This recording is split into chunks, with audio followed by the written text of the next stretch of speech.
Let the bodies hit the floor. Let the bodies hit the floor. Let the bodies hit the floor. Let the bodies hit the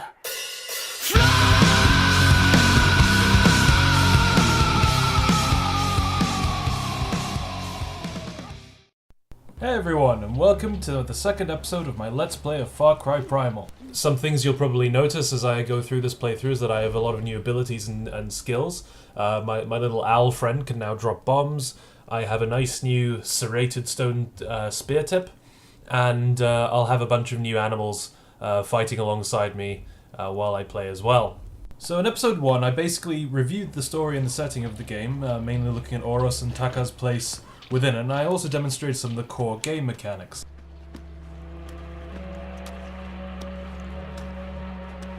Apa, kustva dasta.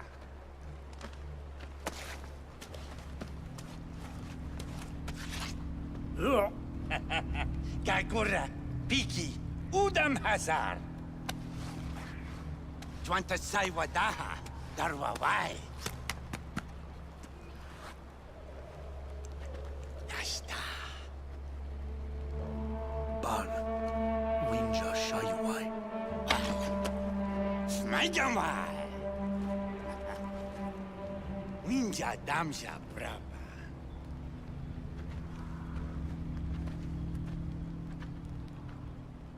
I introduced the Wenja and their principal enemies in the game, the vicious and aggressive Udam tribe, and in this episode I'd like to dedicate a little bit more time to these unfortunate souls and the place they occupy in the game world. As you probably guessed from the opening music, this is far from a positive portrayal. I've advanced the story considerably, which has given me time to flesh out my thoughts on the Udam somewhat. In the previous video, I offhandedly described them as pseudo-Neanderthals, which I think deserves a little bit more examination.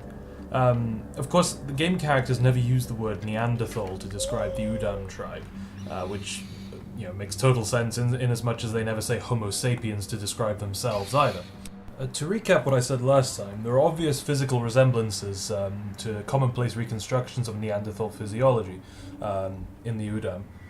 Strong jaws with large teeth, a prominent brow ridge, sloping foreheads, so of a generally more powerful build than the Wenja, plus the fact that they appear to have been in Oros for a much longer time than the Wenja. At the beginning of the game, they occupy most of the camps and outposts found in the game world, and they clearly outnumber the Wenja at the start. You're a scattered and broken tribe, and it's your role as a player to reverse that. Of course, I haven't finished the game yet, but the logical endpoint is that you will take over all of those camps and outposts, and thus wipe out the Neanderthals.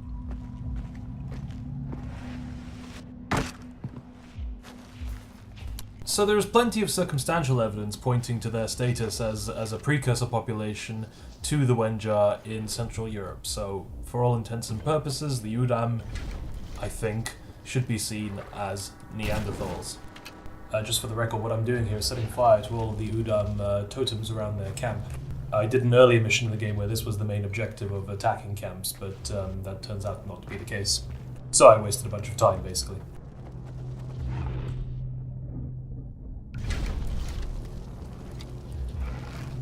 So, bearing in mind the central role that the Udam play in the game's plot, and the fact that they're effectively synonymous with Neanderthals, I think that's fair to say, I feel it's important to take a closer look at the representation of them, and their place relative to the Wenja in the game's, let's say, universe and internal logic. The very first Udam that you're likely to see in the game is during the opening quest to find medicine for your pal, Syla. He can be seen beating the brains out of a long dead Wenja close to your foraging ground where you find the medicine herbs. It's funny actually, I've been following a few other Let's Plays and streams while recording this one, and it's darkly amusing that not a single player has given this guy any quarter whatsoever. Everybody immediately executes him with extreme prejudice. No questions asked, no gradual probing of the situation, it's always boom! Arrow to the face. I can't claim the moral high ground in this case because I did the same thing. But it's interesting to consider how the Udam are sort of telegraphed by the game as targets more than say an NPC, a non-player character, and why this need not necessarily be the case. So I'm going to ramble on a little bit more about current research and perspectives on Neanderthal Middle Pleistocene archaeology. I'd like to highlight a few aspects of current research to better understand what it is I'm getting at in this Let's Play.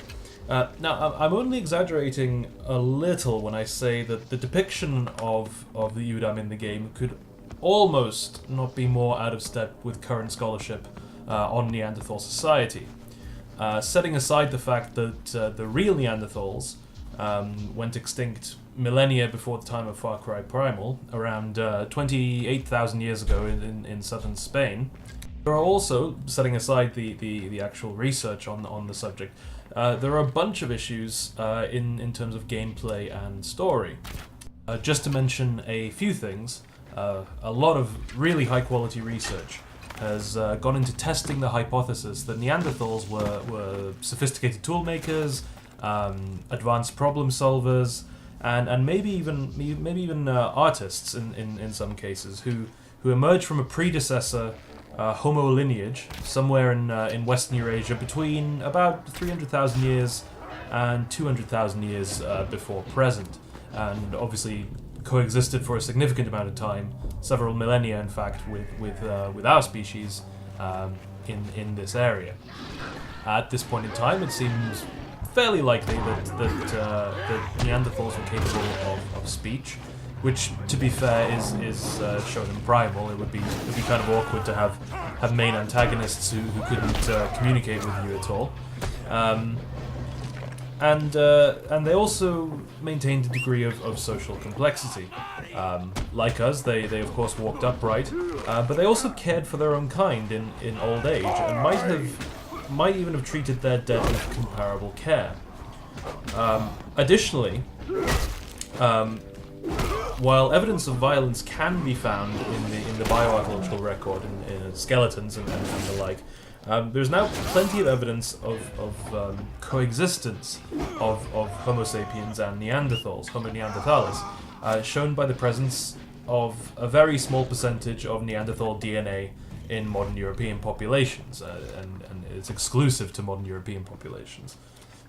At some point in the past, therefore, we bred with Neanderthals. Neanderthals live on in modern human DNA in some regard. So, it's personally, I find it highly unlikely that several millennia of contact between modern humans and Homo neanderthalis was always hostile. And as far as I can tell, in Far Cry Primal, well, I certainly haven't had a single non-hostile encounter with them. So, DNA exchange aside, the Udam are your enemy. Each Wenja character in the game is quite funny. Has a very specific beef with them, especially Wogar, the poor bugger, missing his arm there. No chance of reconciliation at all. We hate them, and we're gonna kill them. You take our arm, we take your gene pool. And so this eye for an eye mentality forms the core of Primal's gameplay. I mean, it's conquest, basically, of Oros through the means of Taka the Beastmaster. So, a couple of caveats to go along with what I'm about to say. Obviously, in this playthrough, I've been doing what the game wants me to, and absolutely wrecking any Udam I come across, no matter what they are doing. Actually, I would probably go further and say outright it's fun to conquer Udam settlements and taking no prisoners. It's great. So just bear that in mind.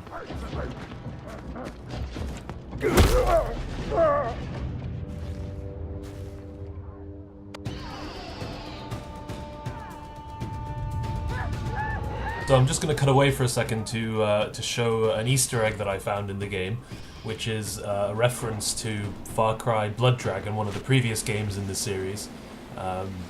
Here, trapped under the ice.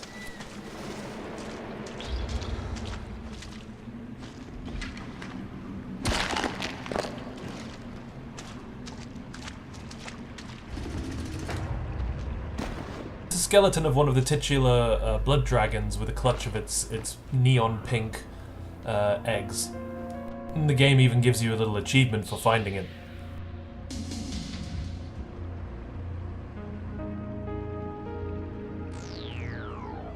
So what I'm doing right now is a story mission where you have to assault an Udam stronghold in the mountains in the tundra, and your main objective is to eliminate one of Ul's lieutenants by the name of Dar.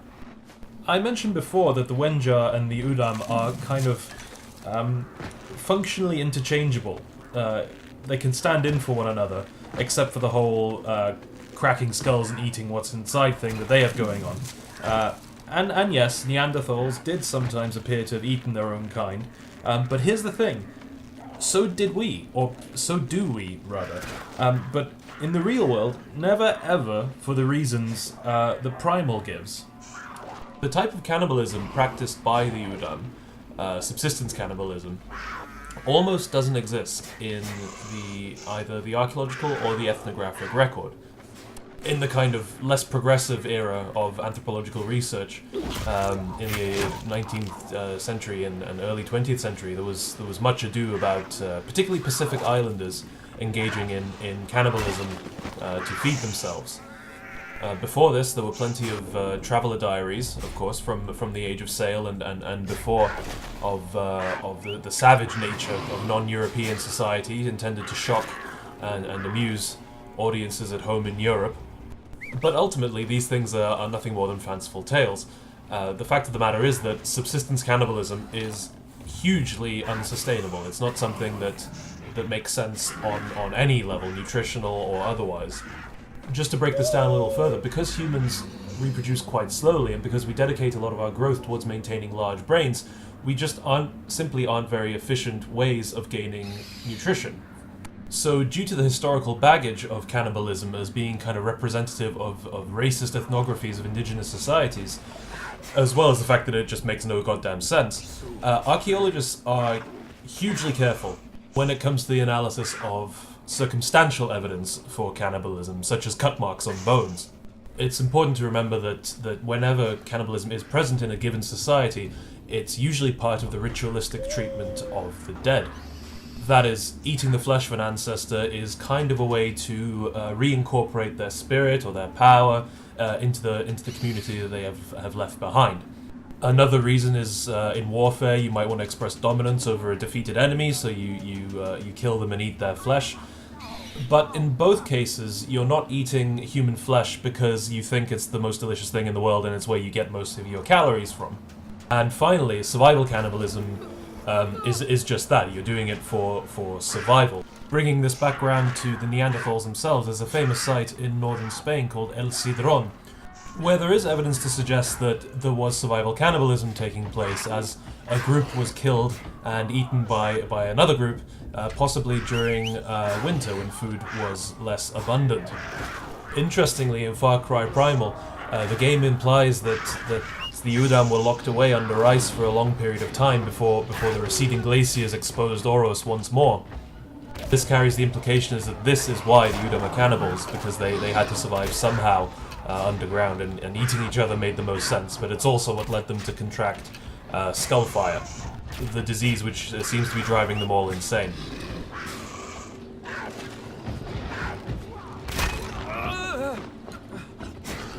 Just to recap, cannibalism happens for two reasons: survival or ritual, and very rarely, borderline never, for subsistence. Secondly, Neanderthals, and by extension the Udam, aren't the only ones to practice cannibalism. Anatomically modern humans do as well. There are plenty of ethnographic and historic accounts to confirm this. Now, because of all of this is the point at which the game's internal logic breaks down for me. As I play the game, I can't help but feel a little bit sorry for the Udam. They were clearly driven to this behaviour through desperation more than anything, and yet because of these unfortunate circumstances, you are effectively condemning them to death. I mean, not just the ones in Oros, but because this is 10,000 BC and these are likely the last holdouts of the Udam, the whole species is to be sent to the grave. I should underline again that this makes for really compelling gameplay. It's just a little bit unfortunate in the context of the fact that the evidence for peaceful coexistence with Neanderthals is more compelling than that for violent genocidal extinction. As I said in the previous video, Far Cry is an action game and you need a convenient enemy to move the narrative forward. But because the game is so set on turning the clock back on Neanderthal representations to a less, shall we say, informed time, and because the devs went to such lengths to accurately portray a post-Pleistocene world in other regards, it feels like a missed opportunity that you cannot interact meaningfully with Udam in ways other than murder or enslavement. And furthermore, because the world of Oros is relatively high fidelity, and the fact that the audience of this game is likely to be relatively young, as an archaeologist it bothers me because I know that my colleagues at various universities around the world put so much effort into their interpretations of the material evidence of the past, and having it reduced down to this one little microcosm of us versus them, Wenja versus Udam, good versus bad, it falls into a lot of very easily avoided traps that could have made the game experience more complex, perhaps. Instead, you get an extended sequence quite early on in the game when you're on a vision quest from Tensei the Shaman, where you are literally the force of extinction personified, wiping out the Udam in their ancestral caves.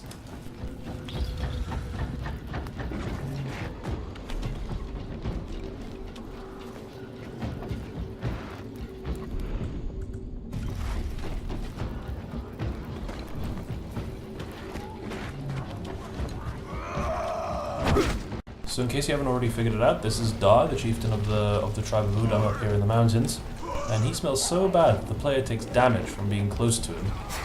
I did my best to knock down his health with thrown beehives and spears on fire. I couldn't even rely on my saber-toothed cat to take care of him for me.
So that's kind of my brief take on the representation of Neanderthals in Far Cry Primal. I think it has a lot more in common with the archaeology of the 19th century rather than modern scholarship. And although this is done in the interests of narrative and structure and gameplay, and while these are all valid get-out clauses for a developer to fall back on, I can't help but wonder about what could have been. Yuri Malshazar. Da Krauhadan Waida. Krauhadan. Krauhas. Hada. Malshazar. Guan. Udaha Malshazar. Uda. Guan. I'm not suggesting that Far Cry Primal should have been a Neanderthal dating sim, but there could be a happy balance to be found between having sex with them and killing them all.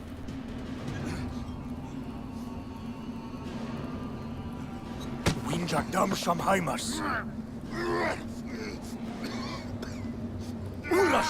The game justifies this by having them be insane and having them do something that we find repulsive. But the fact of the matter is that this was probably done out of necessity, and it's an unfortunate consequence of that necessity that they behave the way they do. They're certainly not deserving of wholesale slaughter, in my opinion. Or in the case of the defeated Da here, enslavement by the Wenja. Tuarshibal.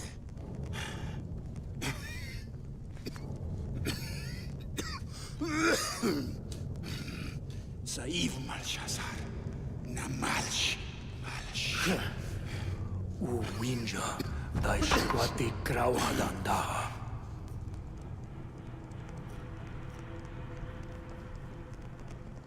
I'm happy to hear back from anyone in the comments on this subject, and thank you to everyone who already commented on the previous video.